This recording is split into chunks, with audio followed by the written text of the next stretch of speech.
Bom dia, gente. Demorou um pouquinho aqui, porque nós somos marinheiros de primeira viagem aqui nas tecnologias, mas, enfim, conseguimos, tá? Esse é o primeiro evento do grupo sobre a temática étnico-racial. Eu vim de lá, estou aqui hoje com convidados muito especiais, Giane, Virgínia, Rodrigo, Marina. Muito obrigada por vocês estarem aqui hoje conosco, nessa live, falando um pouco sobre diversidade, né? E hoje nós vamos ter muitas coisas acontecendo por aqui. Hoje a Virgínia vai estar contando a história do Beto Juba. Vamos estar falando sobre arte, sobre legislação, sobre mães da diversidade, sobre os deficientes. Então, hoje nós temos muita coisa acontecendo. Nós vamos receber uma nova convidada, né? Agora vamos receber a doutora Marina Camargo. Ela é advogada graduada em Direito pela UNAERP, facilitadora de práticas de justiça restaurativa e informação, era vice-presidente da Comissão de Igualdade Racial da OAB, da 12ª subseção, co-líder do Comitê de Igualdade Racial do Grupo Mulheres do Núcleo Ribeirão Preto, cofundadora do coletivo Zuri, autora do artigo Desenvolvimento Socio-Racial da Mulher Negra em face da interseccionalidade de identidades, publicado na revista científica ESA-OAB, São Paulo, Comenda Lélia Gonzalez, e publicado no livro Inclusão, Diversidade e Democracia, da Rede Internacional de Autoria Colaborativa RIAC, em 2020. Idealizadora do minicurso sobre feminismo negro. E no Instagram vocês podem acompanhar a doutora Marina, @Marina Camargo, advogada. Bem-vinda, doutora Marina. Uma honra estar com a senhora aqui hoje, brilhantando aí a nossa live. Obrigada, Neide. Bom dia a todos, todas. Vocês conseguem me ouvir? Sim, ouvindo. Então, tá bom. Primeiramente, eu gostaria de agradecer novamente à professora Neide por ter feito esse convite diretamente a mim, né? E agradecer a oportunidade que a EMEI Virgília Salata e o grupo Eu Vim de Lá está nos dando. Bom, agradecer também, né, aos professores, aos alunos que estão assistindo a live e aos meus amigos. Vamos lá. Deixa eu clicar aqui. Bom, quando a professora Neide me convidou, né, e ela disse que eu falaria sobre, que a escola falaria sobre diversidade e corporeidade, eu pensei em falar sobre diversidade social e o sistema jurídico. Por quê? Porque eu acredito que o direito, ele deve, né, ou pelo menos deveria, seguir as mudanças da sociedade, né? Na verdade, nós somos um país muito plural, né, com uma diversidade de indivíduos, de sujeitos, e o direito deve acompanhar essa diversidade, deve acompanhar as demandas de cada grupo social, né, que se sentir excluído, seja pelo Estado, seja pela própria sociedade. E eu vou começar trazendo o significado de minorias sociais e políticas, porque muitas pessoas pensam, né, por que esse grupo seria minoria social se eles estão em maior quantidade? Justamente porque minoria social ou política é diferente de minoria quantitativa. Minoria quantitativa é a numérica, né? Então, 50 mil é menor que 100 mil, que é menor que 200 mil, mas minoria social ou política tem um significado próprio, que significa grupos de pessoas que se encontram em situação de desvantagem social, cultural, política, étnica, física, religiosa ou econômica dentro de uma sociedade. Esses grupos costumam estar à margem da sociedade, excluídas do processo de socialização e sofrem preconceito e discriminação. Elas têm baixa representatividade e visibilidade. É uma população mais ignorada pelo Estado e pela sociedade.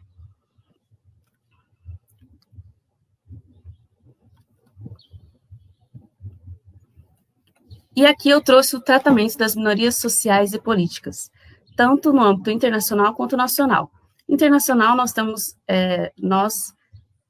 eu digo, o Brasil, ele é signatário, ele assina, ele segue alguns tratamentos, declarações, pactos internacionais, dentre eles a Declaração Universal dos Direitos Humanos, Convenção de Prevenção e Repressão ao Crime de Genocídio, e aqui no Brasil nós temos a nossa Constituição Federal, a Lei do Crime Racial, Lei do Genocídio, Estatuto do Índio, ações afirmativas como cotas e programas como o ProUni, por exemplo.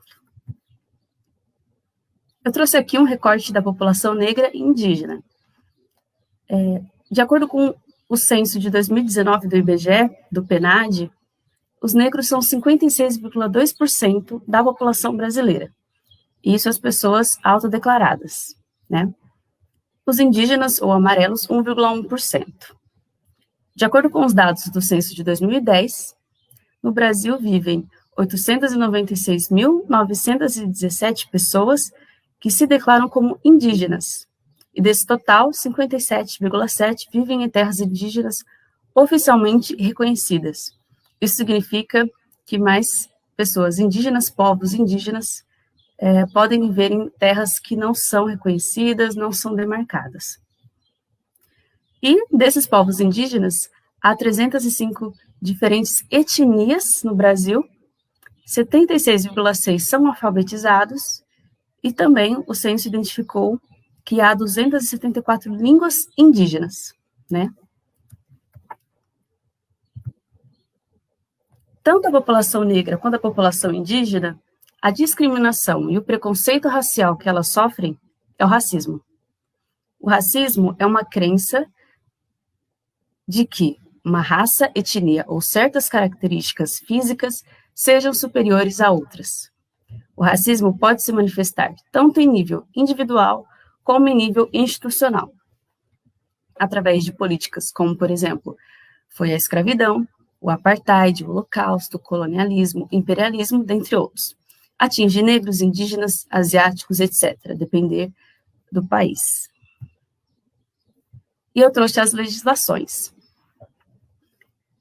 Justamente por conta dessa discriminação e preconceito racial histórico que ainda vivemos, são necessárias legislações especiais próprias para atender a essa desigualdade, essa demanda dessa população discriminada.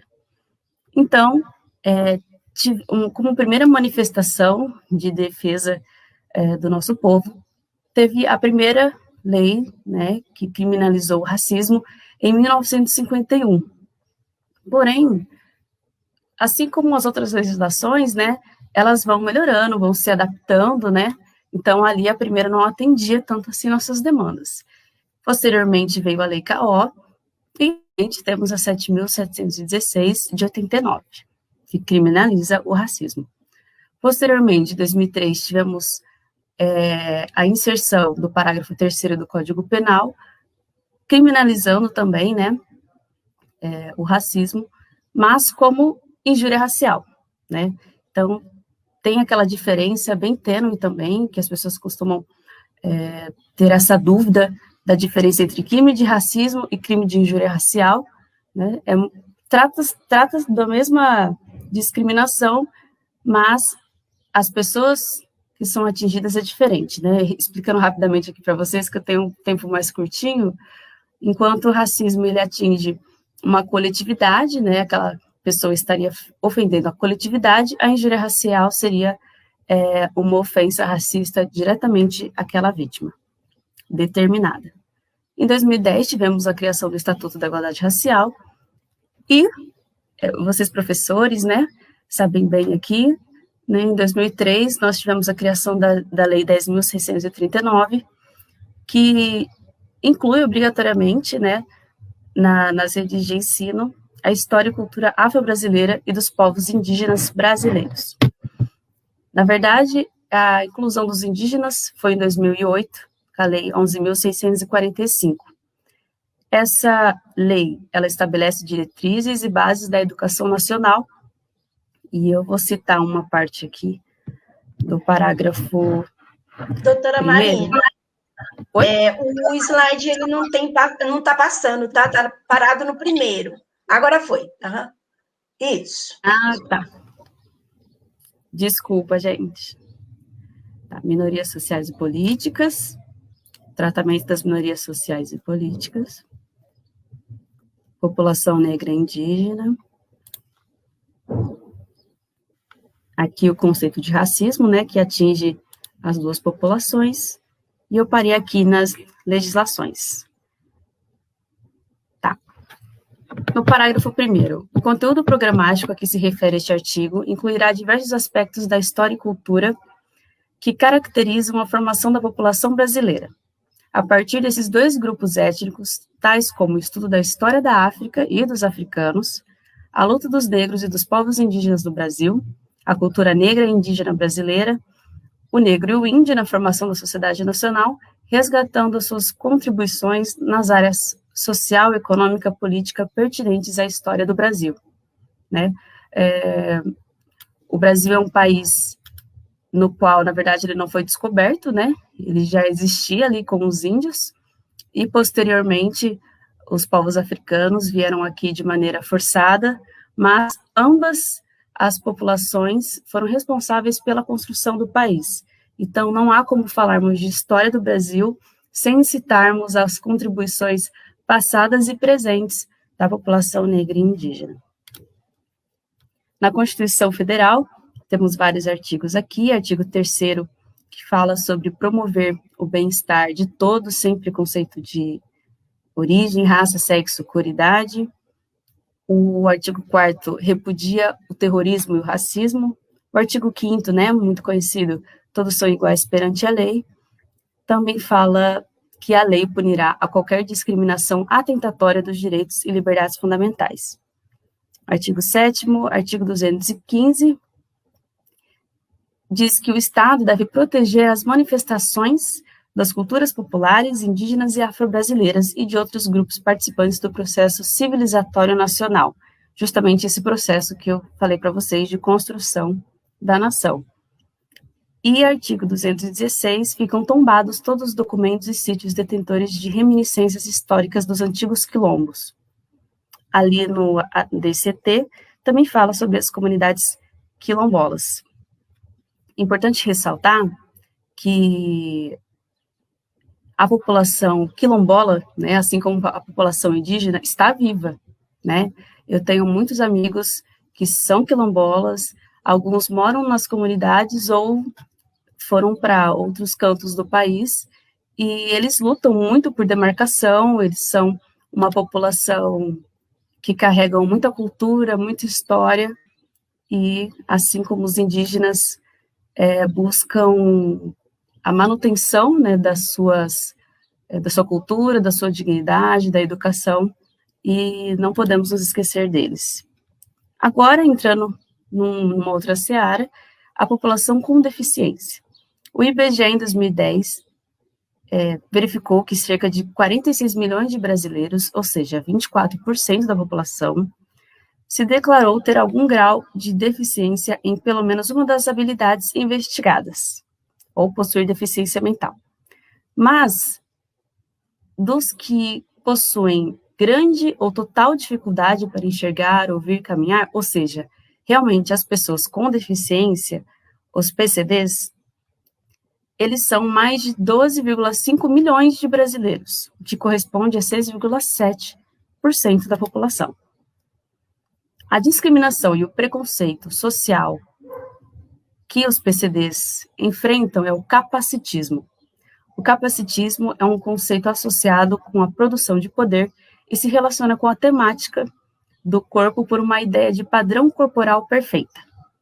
Em sociedades capacitistas, a ausência de qualquer deficiência é vista como o normal e pessoas com alguma deficiência são entendidas como exceções. A deficiência é vista como algo a ser superado ou corrigido, se possível por intervenção médica.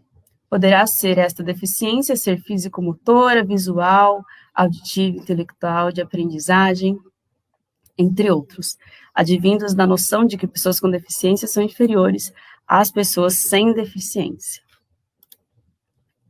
Na Constituição Federal, o artigo 5º diz que a educação é um direito de todos, dever do Estado e da família. E isso inclui, com certeza, né, pessoas com deficiência. O artigo 206 fala sobre os princípios no ensino, que é de promover a igualdade de condições para o acesso e permanência na escola, a liberdade de aprender, ensinar, pesquisar e divulgar o pensamento, a arte e o saber. Artigo 208. O dever do Estado com a educação será efetivado mediante a garantia de atendimento educacional especializado, o AEE, aos portadores de deficiência, na verdade, pessoas com deficiência, preferencialmente na rede regular de ensino. Eu selecionei todos os recortes que eu fiz aqui foram selecionados, tá, pessoal? Justamente pelo tempo, mas eu coloquei aqui nos slides as legislações que eu considero mais, que devam ser mais destacadas, né? Aqui na Lei 8.213 é a lei de cotas para PCDs ou lei de contratação de PCDs nas empresas. Posteriormente, em 96, a Lei de Diretrizes e Bases da Educação Nacional, LDB, a lei que dispõe sobre a língua brasileira de sinais, Libras, que reconhece a língua de sinais como meio legal de comunicação e expressão, a portaria do MEC em 2002, que aprova o projeto da grafia Braille para a língua portuguesa e recomenda o seu uso em todo o território nacional, a Lei 13.005 do Plano Nacional de Ensino, na Meta 4, especificamente, fala dos PCDs, né? Para a população de 4 a 17 anos com deficiência, transtornos globais de desenvolvimento e altas habilidades, ou superdotação, o acesso à garantia de sistema educacional inclusivo, de salas de recursos multifuncionais, classes, escolas e serviços especializados, públicos ou conveniados. Isso é o que as escolas devem buscar, né? Dentro das suas limitações, as escolas não podem esquecer das pessoas com deficiência. E a Lei 13.146, que inclui a Lei Brasileira da Inclusão da Pessoa, institui, né, a Lei Brasileira da Inclusão da Pessoa com Deficiência. E a Lei de Cotas, 12.711, de 2012, na verdade, são cotas para todas essas pessoas que eu disse aqui para vocês. Tanto dispõe sobre ingresso nas universidades federais, em instituições federais de ensino técnico de nível médio, para alunos que vieram de curso integralmente ensino médio escola pública, mas também, ali no artigo 3º, para aquelas pessoas autodeclaradas pretas, pardas, indígenas ou portadoras de deficiência, tá bom? Finalizando aqui, trouxe rapidamente outros preconceitos e discriminações que geram as desigualdades, como machismo, misoginia ou sexismo, que é o preconceito contra mulheres, LGBTfobia, preconceito contra pessoas LGBTQI+, o classicismo, que é o preconceito contra classes sociais, intolerância religiosa contra determinada religião, geralmente, né? Infelizmente, a intolerância religiosa está mais presente nas religiões de matrizes africanas, como Umbanda, Candomblé, entre outras. A gordofobia, que é o preconceito contra pessoas gordas, xenofobia contra estrangeiros ou pessoas que são de regiões diferentes de você, contra sotaque, contra a cor de pele por conta da região, enfim, características físicas. Infelizmente, entre muitos outros preconceitos sociais. E aqui, para finalizar aqui para vocês, né, eu digo que a escola, ela deve ensinar, mas também praticar a diversidade e a inclusão. A escola deve ser um espaço que saiba conviver com as diferenças. Mas que diferença, né? Quem é o diferente? Quem é o outro? Por que eu coloquei aqui no slide que não existe? Porque eu sou diferente da professora Neide, que é diferente da outra professora, que é diferente dos alunos diferentes entre eles. Então, todos nós somos diferentes. Ninguém é igual a ninguém. Nem os irmãos gêmeos são fisicamente idênticos. Alguma coisa vai ter de diferente, seja um detalhe físico, seja na sua personalidade. Então, não há diferença, tá? E tudo isso para buscar um ambiente saudável e construtivo para todos. Eu acredito que essa temática, né, eu trouxe os preconceitos sociais, né, as discriminações. Às vezes a gente acha que é algo só de adultos, né, porque também eu trouxe as legislações, né, mas pelo contrário, esses preconceitos, infelizmente, eles se iniciam desde criança, né, porque fazemos parte da sociedade, e é quando criança que nós estamos construindo, identificando quem nós somos, onde estamos, né? E, infelizmente, nesse período de escola, é um período muito delicado e pode ser, inclusive, mais violento do que um adulto receber aquela mesma ofensa. Então, o que eu acredito é que as crianças, por exemplo, reproduzem comportamento dos adultos, né, dos seus familiares. E os adolescentes têm os comportamentos entre eles, né, até como uma forma de defesa, de destaque. Às vezes, esse adolescente não tem tanta atenção em casa, mas quer chamar a atenção na escola, tem vários motivos, né? Então, por isso que eu digo que o bullying, ele se relaciona diretamente com essas discriminações sociais, né?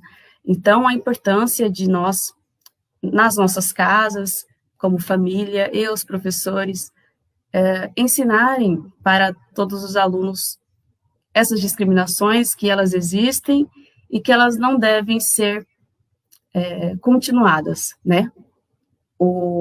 É muito importante a escola, né? Porque a escola é o nosso presente e o nosso futuro. Então, tanto a escola quanto a família devem caminhar em conjunto para que não haja mais esses tipos de violências. E para finalizar, meu muito obrigada pela atenção de todos vocês. Deixo aqui o meu Instagram, meu e-mail e meu WhatsApp. Obrigada a todos. Obrigada, doutora Marina. Tá bom estar com a senhora aqui, né, recebendo mais informações, né, dessa vez aí da questão jurídica, muito importante.